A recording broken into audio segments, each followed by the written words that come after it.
interrupt this program to bring you Courage, the Cowardly Dog Month. Whole month of Courage, the Cowardly Dog. First appearing in 1996, it was picked up by Cartoon Network, who work in the middle of Burbank, and directed by cartoonist John Dilworth. Though many years have passed since the original air date, it's now time for Zack to celebrate this great show. Well, old sport, what do you think? Neat. Hey guys, Zack here, and welcome back to Courage Month. So this episode, today's review, we're actually going to be reviewing another two-parter. But this two-parter actually is interesting because one half of that is about Bigfoot, and the other is about Eustace taking a experimental hair care treatment. So in any case, we're just gonna get into the review. So without further ado, let's get started.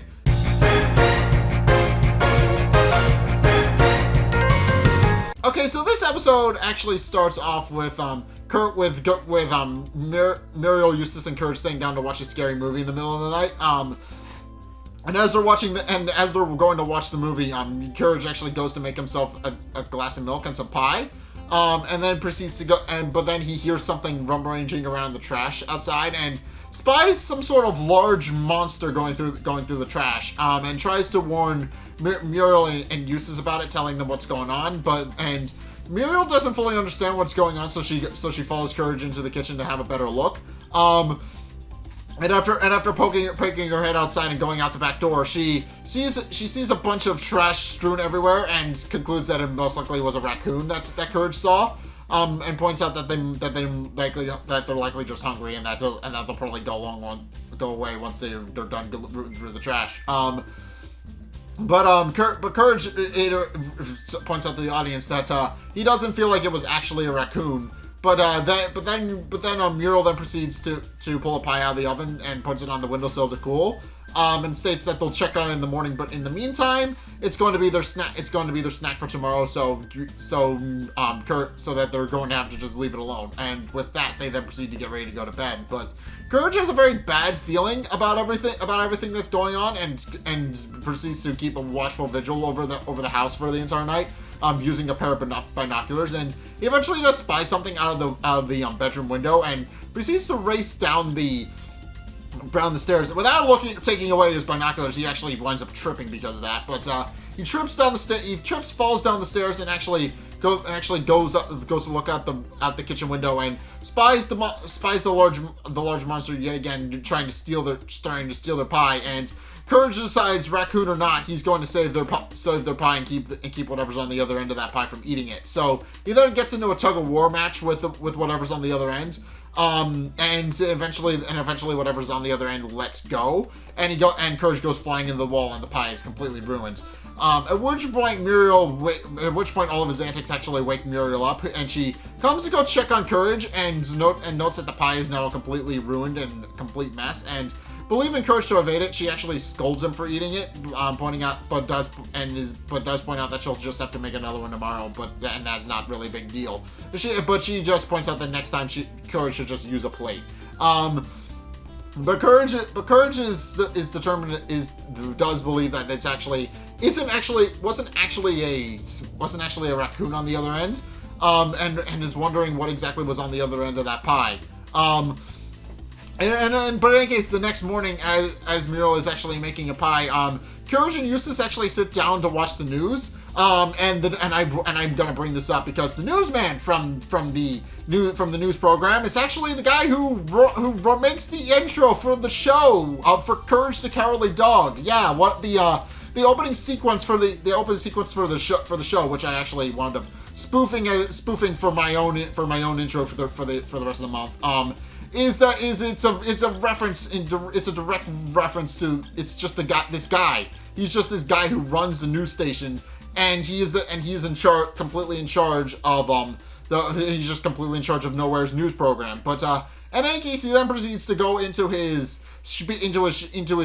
report, which is that there's actually been a series of Bigfoot sightings. And that anybody who actually has any information will both have a lifetime membership into the Bigfoot Research Institution, and also $25, which Eustace immediately jumps at because he points out that he can actually use that. Eustace is just greedy. The long story short, that's all we're trying to establish. Eustace is greedy, and that's a recurring bit of his character where he'll do basically anything for money, even trying to catch Bigfoot. But in any case, Muriel actually hears Eustace hooping and hollering in the living room and goes in to see what the big news is. And Eustace just straight up tells her that he's going to go out and catch himself a Bigfoot so he can actually get a cash prize and a lifetime membership. So he then proceeds to but as he's about to go and prepare and pick up all the tools that he needs, there's actually a knock at the door, and an old woman actually is standing at the door and asks Eustace if she's seen her long lost son, but Eustace merely just slams the door in her face, pointing out that he's not really worried about any of that, and that he's actually got to go catch a Bigfoot, and that he doesn't have time to help look for a lost kid right now. So, and with that, he then leaves to go get his stuff together. At which point, Courage then puts two and two together and realizes that Bigfoot was likely the thing he saw last night. And to confirm his suspicions, he actually grabs a magnifying glass and pokes around the trash pile that Bigfoot had eaten, presumably, and does indeed find a very large footprint, which does confirm Courage's suspicion that it is indeed Bigfoot, and worrying about all the possibilities that implies about how, and worrying that something bad could happen to Muriel if Bigfoot actually got in the house or somehow. He then proceeds to run back to the house and tells Eustace what's up, or tries to. Eustace doesn't really care because he's currently cataloging all of his traps, including a large iron shackle, mouse traps, a couple of other things that wouldn't necessarily catch a Bigfoot, but it's Eustace and also cartoon logic, so I guess it makes a bit of sense. But in case Eustace isn't really worried and then proceeds to scoop up all of his traps and stuff and gets ready to go catch a Bigfoot. And with that he then leaves the house, and we don't really see much of him for the rest of the episode except for the very end. At which point Courage then proceeds to go check on Muriel and see if since she pointed out that the pie is actually ready. And he points out that they can't actually worry on an empty stomach, so he goes to go eat some pie. At which point he realizes Bigfoot is already in the house and is actually helping himself to some of the pie. Which Courage then proceeds to panic about, and realizing that he needs to get Bigfoot out of the house. He then proceeds to face off against Bigfoot, which turns into a food fight. Courage and Bigfoot then start throwing food at one another. Courage takes shelter behind the kitchen door, while Bigfoot takes shelter behind the kitchen table, and they just start throwing food at one another in a series of comedic skits. At one point, there's even a visual reference where they make the Statue of Liberty, Napoleon, and an Indian elephant out of food, before accidentally setting off the radio, and it turns into a tropical dance as well. And the two kind of bond over that and stop being antagonistic toward one another. So they kind of do a bit of a tropical dance. At which point Eustace barges in, wondering what all the hubbub is about, and seeing Bigfoot, he panics and runs out of the house. And both Courage and Bigfoot shrug, wondering what his problem is, and then continue dancing, only for a rock to come sailing through the window and almost hitting Muriel. And at which point she becomes annoyed and goes to check up on what's actually going on. At which point it's revealed that in that short time Eustace was outside, he actually rallied an angry mob to try and capture Bigfoot. And declares that he's going to capture Bigfoot and get that cash reward and lifetime membership.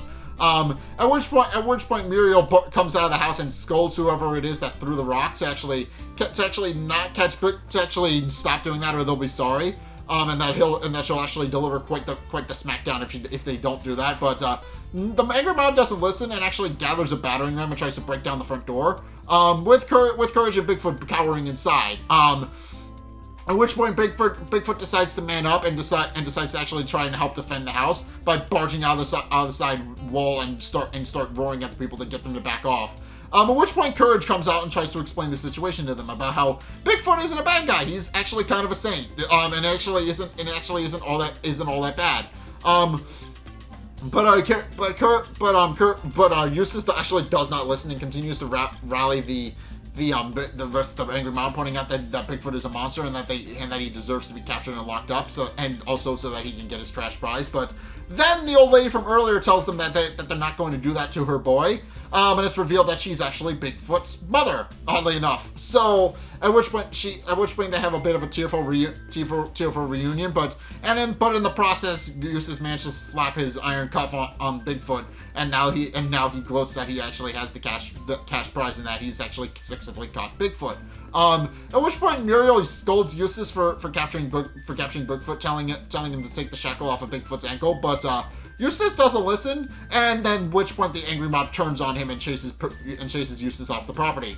At which point Courage undoes the shackle around Bigfoot's ankle, and his mom, after thanking them for finding her long lost son, for finding Bigfoot, and finding her son for them, proceeds to scold Bigfoot for running off and not staying on their property, and tells him that next time he wants to play, he does so in the backyard. And with that, Muriel and Courage then proceed to sit down and finally eat the pie that they've been trying to eat this entire episode. With Courage just ending the episode that maybe there's a little bit of Bigfoot inside all of them, and then he coughs up a banana, and which is just a big smile on his face. Well, it's kind of a joke, but in any case, that's how the first episode ends. So yeah, again, establishing that supernatural creatures exist. Bigfoot is real and apparently has a mother. That is what the story is for this one. But in case, and also this is Eustace's first really antagonistic role in an episode. I mean, he was kind of antagonistic in the Quack section of the last episode of review, but here he's the full-on antagonist. He's trying to catch Bigfoot, and then it turns out Bigfoot isn't a bad guy, but Eustace just doesn't listen because he's greedy. So yeah, this is Eustace's first real antagonistic role in an episode, and it won't be the last. He actually is the main antagonist of a couple of episodes, and because of his own stubbornness and his greed. But yeah, he's a recurrent. This is the episode just kind of sets up that Bigfoot is real, and in any case, onward with the next review then.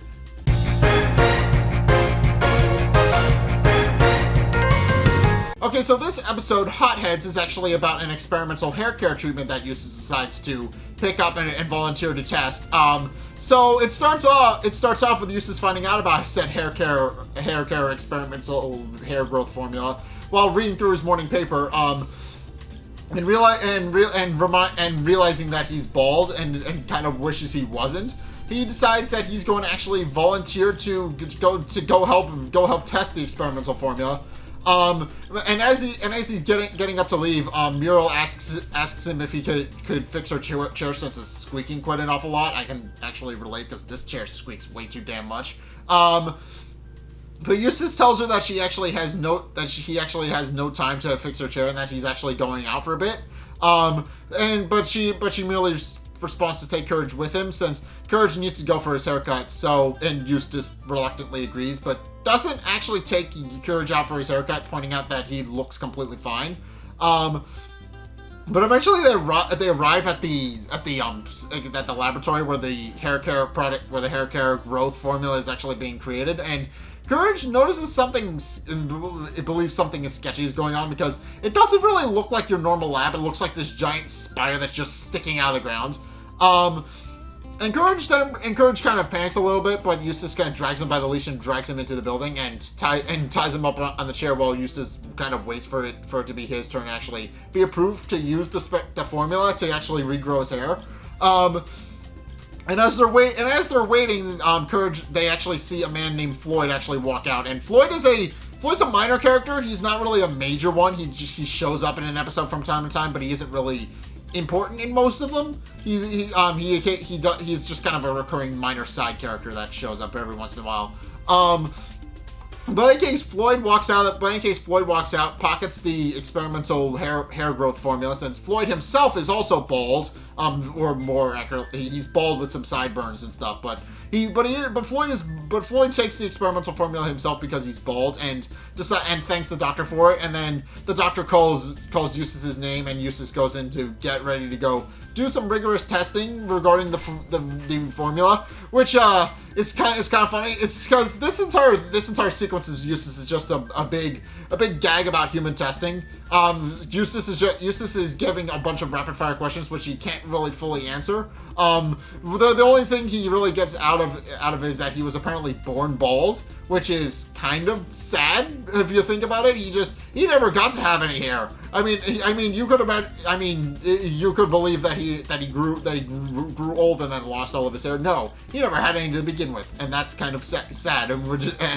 But in case, it then proceeds to go into a bunch of other rapid-fire questions about whether it's a traditional thing, and then they proceed to subject him to some rigorous physical tests, which involve him doing a gravity drop and one of those, I don't know what it's called, but one of those inertia tests that they use to test astronauts to see if they're ready to go into space, which doesn't seem like it's really important to the whole growing hair thing, but it does result in a very funny sequence where Eustace is just being subjected to these rigorous and kind of stupid and insane tests.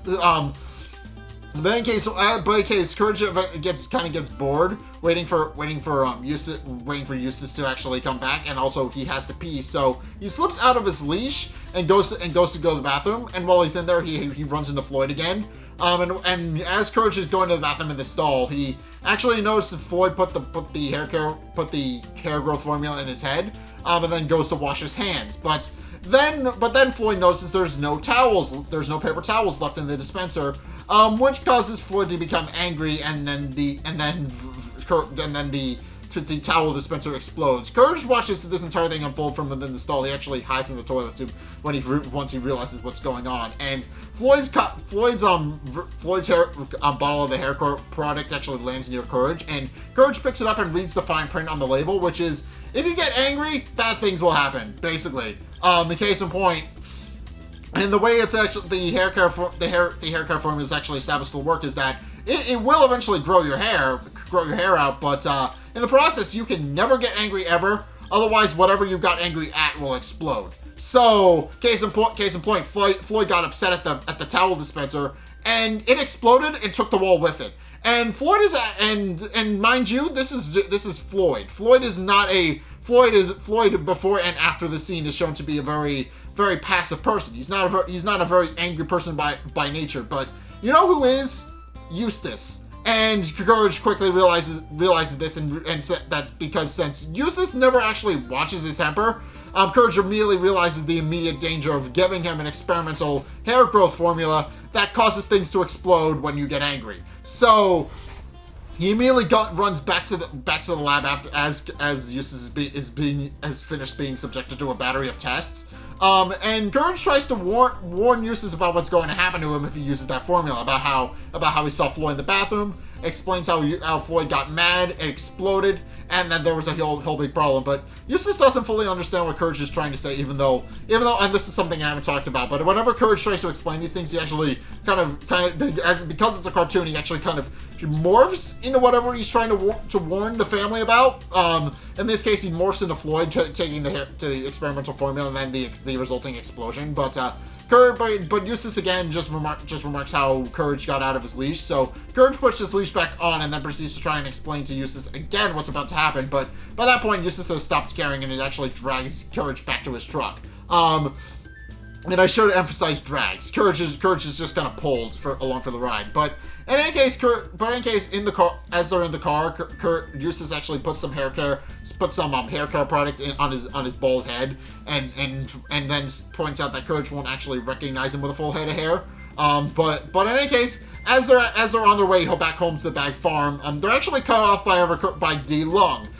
D Long is only really known for his catchphrase, "Watch where you're going, you fool." That is his entire thing. That is the main thing he contributes to the series. Every time he shows up in an episode, he's very rude and arrogant, but is very Asian. But every time he's very much an Asian stereotype of an Asian delinquent. But every time he shows up, he does something that pisses somebody off, goes, "Watch where you're going, you fool," and then leaves. In this case, he cuts Eustace off while they're driving in the road, and then proceeds to go around him as if it was Eustace's fault.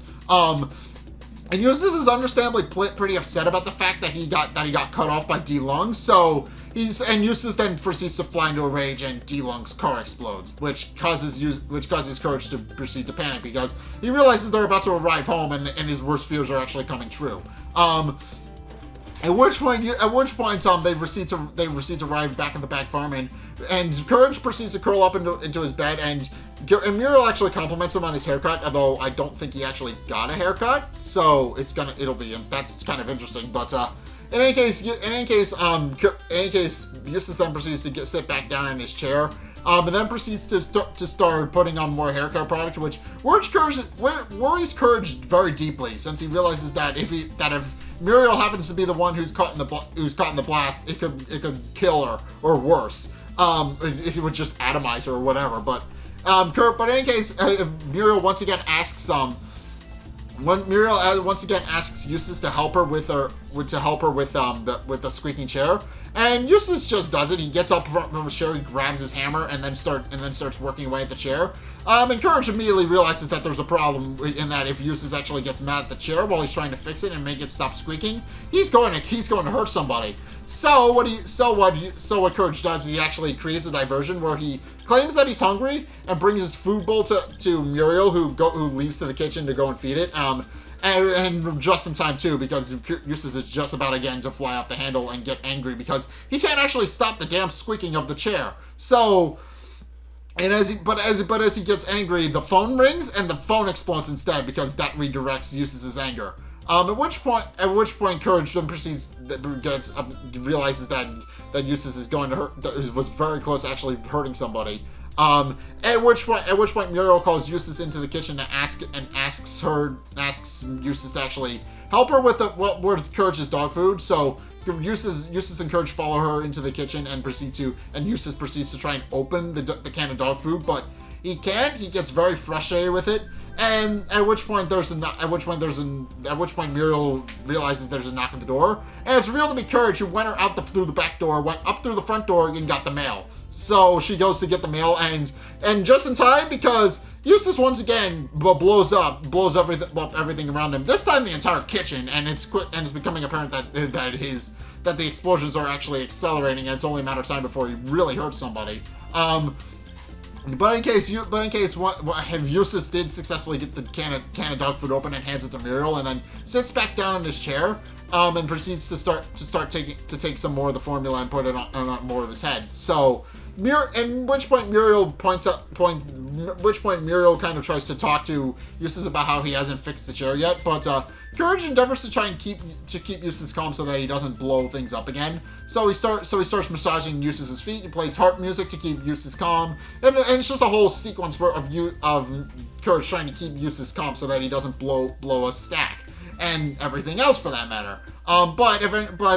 But Muriel then asks Eustace that since he couldn't fix her chair, he might as well help her thread her needle, which Eustace does. But obviously, as you guys can probably tell, needles are if you guys have ever sewn, you'll know that needles are very, very finicky and hard to thread. And Courage realizes that it's only a matter of time before Eustace blows up. And sure enough, as Eustace is trying to thread the needle, the entire house starts shaking. At which point, Courage actually picks up Muriel's chair with Muriel in it, and tries to go out through the front door. But the clock actually fell in front of the front door, so he can't go out that way. And realizing they're actually trapped in the house, Courage actually prepares for the inevitable. But then Eustace's anger actually subsides because the hair care product finally carries through, and Eustace actually grows a hair on his head, which Eustace is very happy about. And